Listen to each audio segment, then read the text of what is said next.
Halo semuanya, saya Koko Kurniawan. Sekarang kita akan bahas tentang materi operasi boolean di Golang.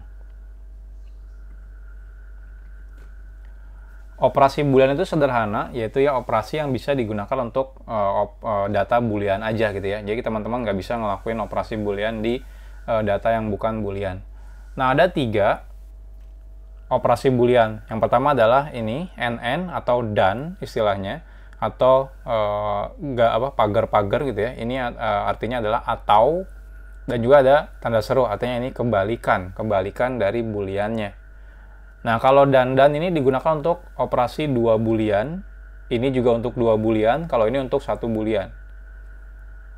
Nah, seperti apa detailnya kita akan bahas satu persatu. Nah, jadi kalau misalnya teman-teman ngelakuin 2 operasi boolean menggunakan n, kita bahas dari n dulu ya. Jadi operasi n. Jadi soalnya teman-teman operasinya kan kayak operasi matematika ya di tengah. Lalu di kiri kanannya adalah data booleannya.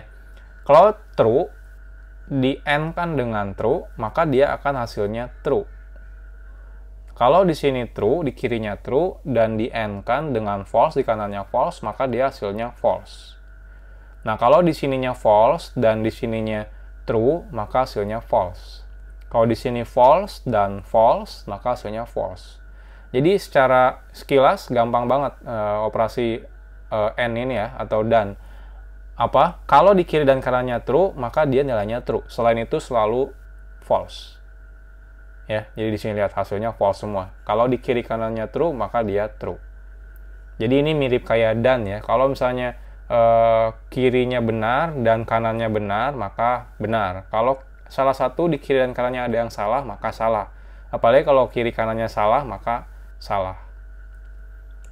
Nah, kalau or sedikit berbeda dengan dan. Kalau or itu minimal salah satu di kiri atau di kanannya true, maka dia true. Jadi kalau or itu ya atau. Jadi kalau di sininya true atau di kanannya true, maka hasilnya true. Kalau teman-teman perhatikan, di sini true, maka ini true. Di sini true, di sini false, ini true. Kenapa? Karena di kirinya ada yang true-nya. Nah, kalaupun di sini false, tapi di sininya true, maka hasilnya true. Kalau di sini false dan di sini false, maka baru dia hasilnya false. Jadi, overall kalau misalnya operasi or ini atau ya, ini semuanya true kecuali kalau kiri kanannya false. Kalau kiri kanannya false, maka dia false. Tapi kalau ada salah satu yang true di kiri atau di kanan, maka nilainya adalah true.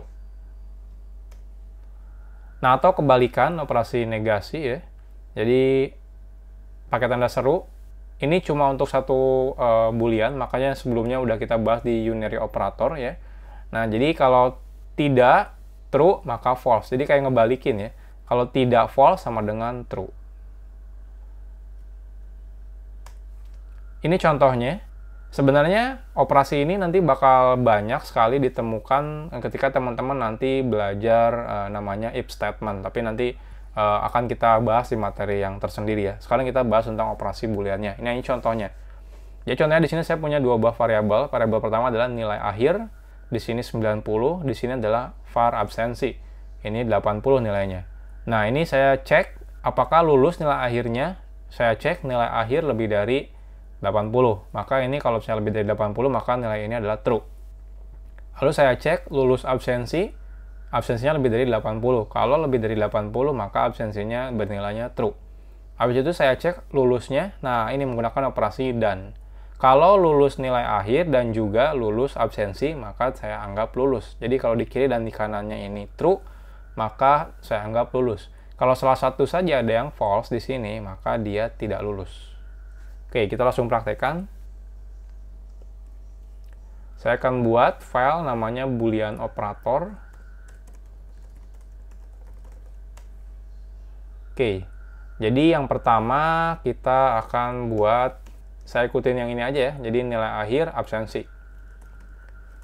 Var nilai akhir sama dengan misalnya 80. Var absensi sama dengan 80, lalu var lulus, atau ini ujian aja. Lulus ujian sama dengan ujian lebih dari 80, var lulus absensi sama dengan absensi lebih dari 80, Lalu var lulus sama dengan lulus absensi dan lulus ujian. Lalu kita print line lulus. Ya, kita running, kita lihat hasilnya. Nah, ini hasilnya false. Kenapa false? Nah, kita coba cek. Lulus ujian hasilnya apa dan lulus absensi hasilnya apa. Biar kita tahu kenapa dia false. Nah, ternyata dua-duanya false. Kenapa? Karena dia pengecekannya lebih dari. Kalau lebih dari sama dengan mungkin bisa dianggap lulus ya. Kita running lagi. Nah, kalau ini sekarang lulus ujiannya true, lulus absensinya true, dan lulusnya otomatis true. Nah, kalau kita ganti ini misalnya 75, kita running, maka ini true, lulus absensinya false karena 75, dan akhirnya lulusnya adalah false karena dia menggunakan operasi dan. Jadi seperti ini. Nah, mungkin nanti itu kenyataannya teman-teman tidak akan manual seperti ini ya. Biasanya langsungnya seperti ini. fmt misalnya print line ujian lebih dari sama dengan 80 dan absensi lebih dari sama dengan 80. Nah, biasanya seperti ini. Jadi teman-teman tidak pernah mengetikkan ini. Biasanya dilangsungin seperti ini cara membuat kodenya. Tapi ini biar teman-teman tahu aja step by stepnya seperti apa. Jadi ini operasi boolean di Golang. Next kita akan bahas tentang tipe data array.